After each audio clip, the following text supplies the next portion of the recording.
చక్కగా ఆనందంగా మాట్లాడుకుంటున్నటువంటి ఆ దంపతుల మధ్య నీ బాణప్రసారం చేసి ప్రాణాన్నే పోగొట్టావు కుదురా, ఇటువంటి శిక్ష నీవు కూడా అనుభవింతువుగాక అనే శోకం కాస్త నాటి నుంచి శ్లోకంగా మారిపోయిందండి.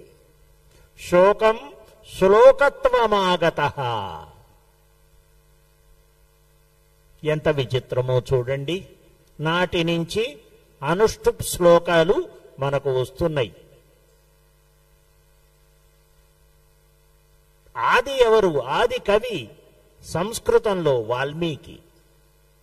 రెండవ కవి ఎవరు? పెద్ద భారాన్ని మోసినటువంటి వారు అచతుర్వదనో బ్రహ్మ ద్విబాహురపరో హరి అఫాలలోచన శంభు భగవాన్ బాదరాయణ.